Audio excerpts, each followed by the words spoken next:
And we're back with another staple smashing episode of the InfoHazard Podcast Show. I'm your host, David. Woo. D. Give me a D. D? And we got Danny. You got it. It's with you. Yay. It's always been with you. The D's been inside you all along. Everyone could use a little more D. And here with Danny. And Phil. Hello. Yeah. All right. Good. I got all my positive energy out. InfoHazard Podcast Show. News of the week, right? That's what we're doing first? Nothing. Yeah, that's Nothing what we're big doing. All right. So whose is this first one? That's me. All right. So this week, the Supreme Court allowed the new Texas congressional maps to go through. Previously, a judge had said they were too racist to go through. But luckily, the Supreme Court swooped in and said that, racism not a problem. Actually, I think what their justification was actually like, it's too hard this close to the next election to change them, so they just have to stick with the racist ones for now, That's so inexcusable. It's like, Right. did they acknowledge that they were that they were racially segregated, like, in their judgment? Even if they were like too close to the next election, if they acknowledge that they're segregated maps, that should be So the High disqualifying. Court said that given the release of the panel's ruling in the middle of Texas candidate filing period, the lower court had, quote, improperly inserted itself into an active primary campaign, causing much confusion and upsetting the delicate federal-state balance in elections, end quote. Can tell them where they can improperly insert it. Yeah.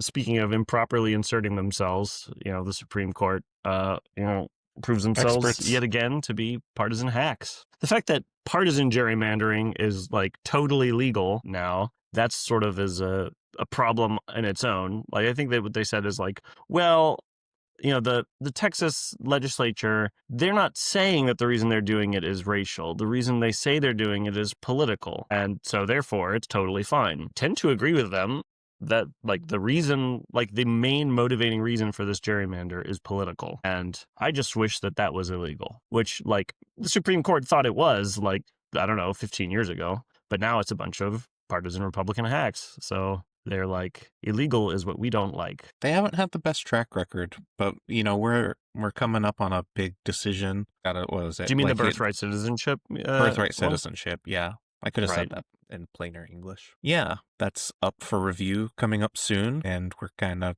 hoping that because it says in the Constitution that anyone born in the country is a citizen of the United States, that the obvious ruling will be obvious. But Yeah, but Phil, if you think about it, if their parents aren't citizens, they're not being born in the U.S., right? Because like their parents are part of another country, so they're being born out of another country. So really, they're not being born in the U.S. at all if you think about it the right way, Phil. so Right, are you right. saying that like the loins of illegal immigrants are territorial waters of other nations? I guess, Yes. right? Like, how else would you justify something like this? Like, you Well, gotta I mean, come up with most- something ridiculous. Most The countries don't placenta have. Right, to international is waters. The international But when if your waters. water breaks, though, then so that's just a question of like, did the water break before you get to the hospital? Yeah. I thought most countries don't have birthright citizenship. But back to the court case at hand. I mean, right, the idea that, of course, this map was very recently changed by the Texas legislature, right? And so the court inserting itself and really shaking up this election. I mean, it was like 2 months earlier, pretty recently, the state did something illegal according to the court, and so stopping them from doing something illegal to shake up it's very convenient. They're always sort of, there's always an argument you can use to rationalize your position. And yeah, these guys, they're always happy to rationalize their partisan hackery. This was also a case that, and they saw this on a like expedited emergency basis, right? Like they quickly stepped in without hearing any arguments to give Republicans, hopefully in their case, 5 more seats in the next election. It's a good thing they stepped in on an emergency basis to tell them that it was too late. Like, why do the emergency ruling if you're gonna like say you're already behind? Because if they'd waited, then they would have been too late. Right. Very convenient. Very convenient. Let's move on. This last week, media giant Netflix acquired media giant Warner Brothers, making it probably like The meatiest giant. 7 total companies left What do you think? What's the count? Well, InfoHazard is still left. We're not incorporated Right. technically. Let's call it We 8 haven't then. sold out. They'll never buy us, probably. Unless they offer money. Those fiends, our only weakness. You're going to get HBO on your Netflix if you're a Netflix subscriber. That's good, No, right? I don't think so. No, why would they do that? You should still have to pay for multiple subscriptions. I believe it's actually part of the deal. Yeah. HBO would be folded into Netflix. Well, just because the company. Oh, you mean part of the deal is that film? I mean, usually it's just like an acquisition. They're like buying the rights. Just because the Netflix company owns the rights to all those movies and stuff, doesn't mean that they would have to stream it on Netflix. Yeah, I know. I just heard something about them, like all the HBO Max.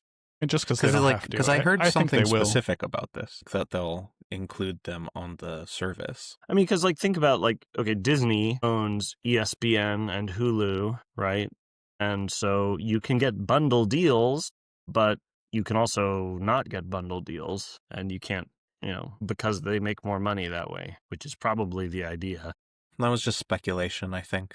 Yeah, never mind. It wasn't specifically stated in the deal. Whether or not we're getting HBO shows on Netflix, I think it will probably result in higher subscription costs for most, because that's generally what happens when there's a monopolization.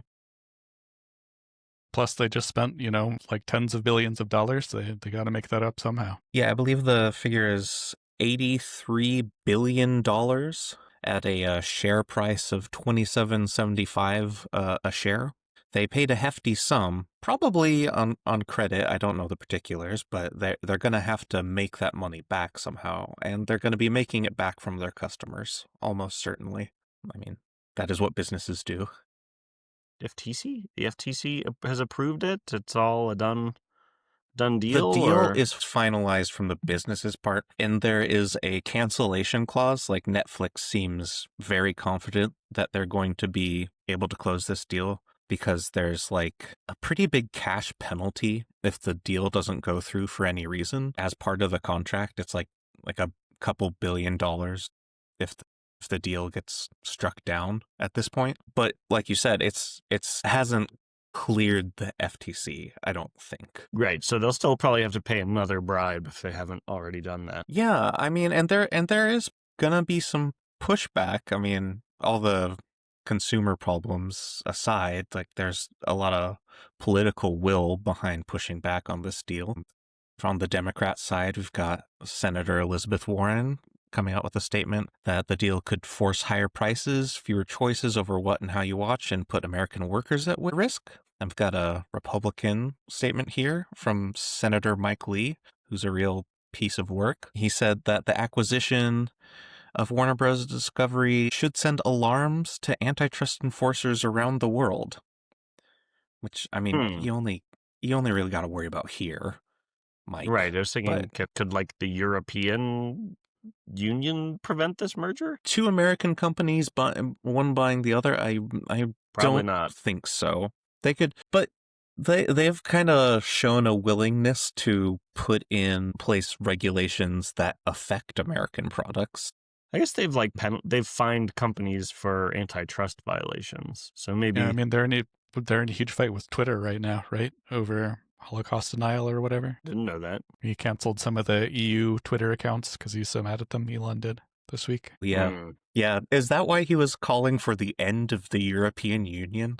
Yes. Smart guy, genius, very stable genius. Yeah. We're really at a sort of dangerous point for the industry, it seems. There aren't that many distributors for films anymore, and Netflix is not super high on putting their films out in theaters. They tend to favor putting their films on their streaming platform. Obviously, that's their main source of revenue. So a lot of movie types are worried about this.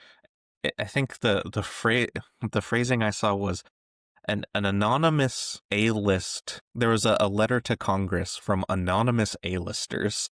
So very famous people who don't want you to know. Yeah. We should send Steven anonymous. Schmielberg. It has been kind of funny to see all these people like mourning Warner Brothers like it was some friendly neighborhood company and not like it was a giant media conglomerate of its own, though. I just don't know why, I I was going to say, I don't know why people in power are such weak-kneed pussies, referring to these anonymous A-listers. It's like your whole life has been revolving around like getting attention and fame and stuff, and you won't put your own damn name behind your opinions. Yeah, not at this point, dude. If Netflix owns Warner Brothers, then they control some huge chunk of the market, and you're locking yourself out of a lot of jobs if you make Reed Hastings mad. If they're A-listers, they're set for life. Also, like you mentioned, like distribution, you can't distribute. Like you can post shit on YouTube. We can distribute. Like that's a little different. People who love movies are hoping that movie theaters stay around as a thing.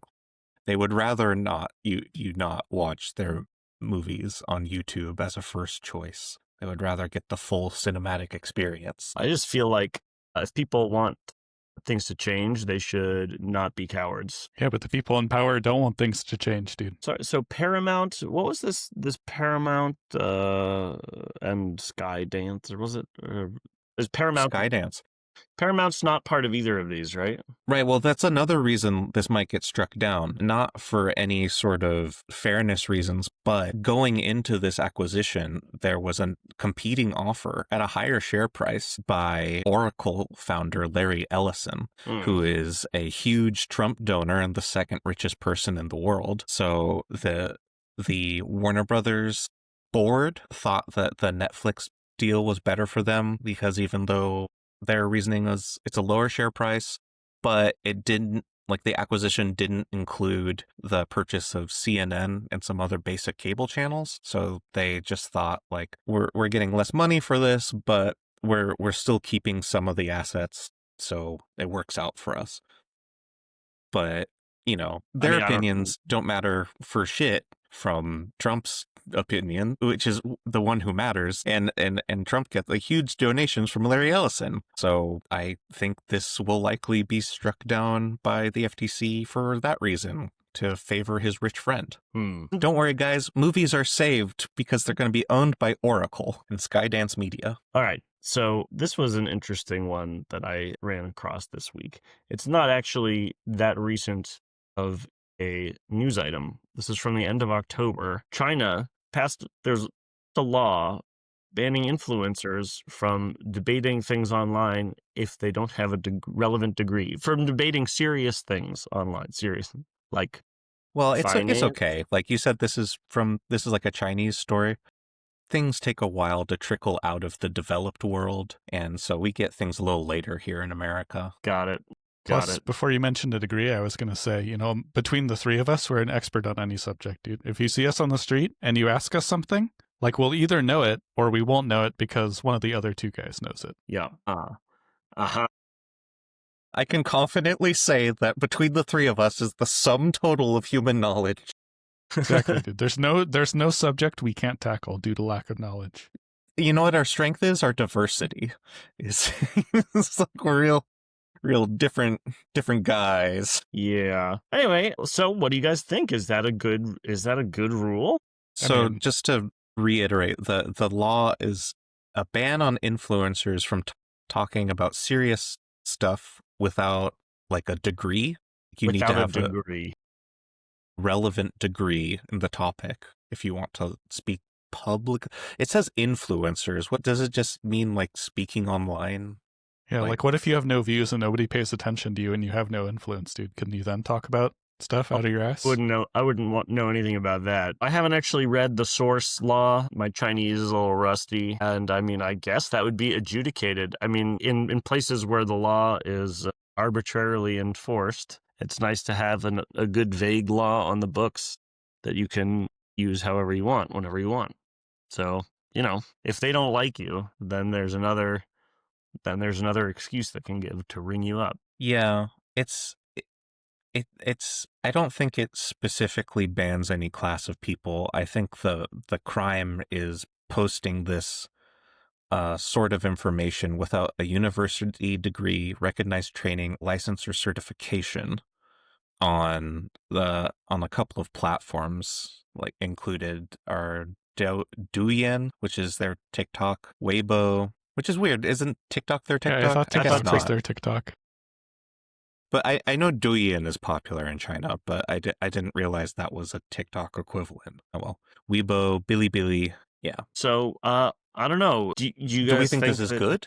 yeah, good idea. I don't know. It's kind of antithetical to the whole free speech thing we have going on in the U.S. Yes, but right. like, I mean, it would end our podcast immediately, so I guess it would free up some time for us on the weekends. right? It's obviously utter shit, and it's like, yeah, I don't know. So many things wrong with it. Like, you don't know where to start. Like really, the only people qualified to talk about like business or economics would be like people with a degree in economics or a degree in business, or it's like, that's ridiculous. That's Don't you know, just so dude, damn stupid. if you go to a restaurant and you eat some food and it sucks, you actually can't say that it sucks unless you've got a degree in culinary science. Well, that's not a serious degree. That's not a serious topic. Like, if you got food poisoning, then you couldn't talk about it because that would be a discussion of medicine, which you need to be a doctor to discuss. And you need to not be currently vomiting in order to discuss it also.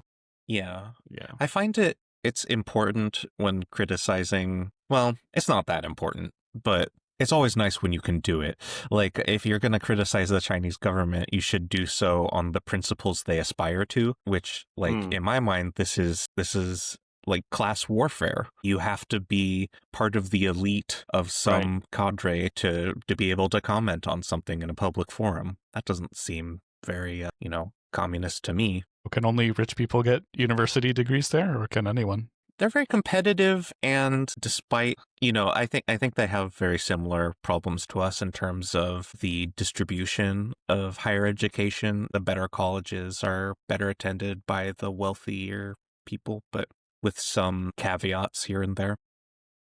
Well, certainly American universities. I was asking if university degrees were actually that much of a class marker there, or if like universities were free or on international rankings. Like, there are a few elite international universities that overtaking the U.S. tend to rank the highest rated international universities. Like, a lot of them are still American. MIT, Carnegie Mellon, like Harvard, Yale. And then Oxford is usually up in that rank. And then there's like a few Chinese research universities that are up in there. And the Singapore National University is very highly ranked. I looked this up recently. Really? I feel like you're a couple years out of date. If Carnegie Mellon is on there, then you're looking at a computer science list. Like, Carnegie Mellon is a strong school. I was looking at a list of top-rated research universities. Yeah, interesting. I've seen a different list that had a lot more of these Chinese schools. I spent a summer in Beijing as a visiting researcher at Peking University, which is top worldwide university, full of that was on the list I was looking at. Peking University. Though, yeah, I should have. They call that's the Harvard of China, and across town is Tsinghua, the MIT of China. And that's just in Beijing. I don't know. Yeah, their universities are pretty good. But that's an interesting angle for your criticism, Phil, to criticize them for the things that they aspire to be, right? Like, it also can deserve some criticism for just being plain stupid, because, right, educated elites are not the only people with useful things to say on these topics. Yep.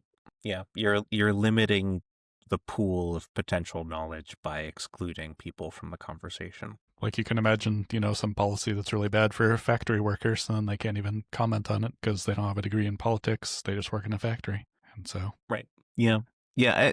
That's especially egregious if this is extended to like the political sphere, but political speech is pretty tightly controlled in China. So just kind of just another thing. Kind of curious what you guys think. I mean, so presumably this is in response to an internet space full of people who don't know anything or are malicious, spreading disinformation and misinformation, which like is probably a big problem there. How do you guys feel about this as a problem? Like, how big of a spread of misinformation? Yeah. think that's a pretty big problem that we experience. But I I'm think sure the they solution is worse experience than it the too. problem. Right, in this case. This is a yeah. pretty extreme response. Yeah, I don't think it will have like the net positive effect they would hope. Right on. Anyway, enough dunking on China. I gotta say, well, sorry, did I say enough dunking on China? China's government Enough for sucks. now. All right, move on. You do not want to live in We're China. just hurling stones from inside the glassest of houses. Yeah, their government dude. sucks. Yeah, Don't dude, look over here. Yeah, I still prefer USA. So anyway, next news story. Trump pardons a Texas Democrat accused of bribery and conspiracy. That seems like a nice little bit of bipartisanship, as someone who definitely hasn't read ahead. Reaching across the aisle. Yeah, I mean, apparently, so this guy was first investigated during Biden's term. And so, yeah, I mean, if Biden did it, it must be just politically motivated witch hunt. So, yeah, pony up the pardon. Just one more to add to the list. Yeah, Trump likes this guy who happens to be a Democrat, Henry Cuellar.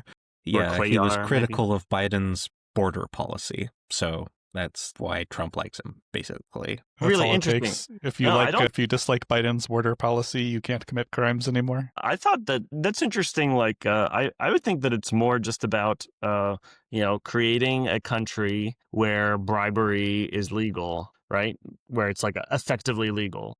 That was my initial take, just seeing the headline, but I think this falls into the bucket of rules for thee, but not for me. Like, anyone who's critical of the Democrats or Democratic policy, that's the me category. Like, we get to do bribery.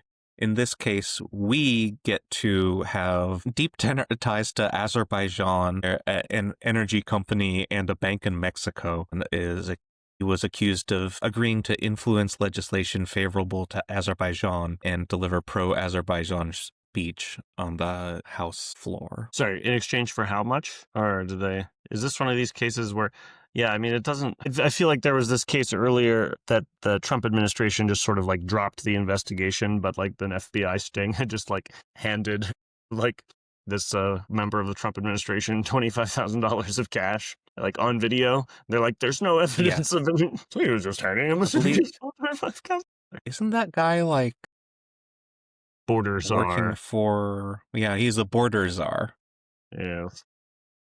I don't know why we have czars in this damn Just a country. sack of cash. All right. Okay, the term czar began to be used in the United States in the 1930s, with the earliest known application to a government official occurring during FDR's administration in the 1940s. FDR? The usage became more widespread after World War I, particularly with the appointment of Bernard Baruch as the, quote, czar of American industry in 1918.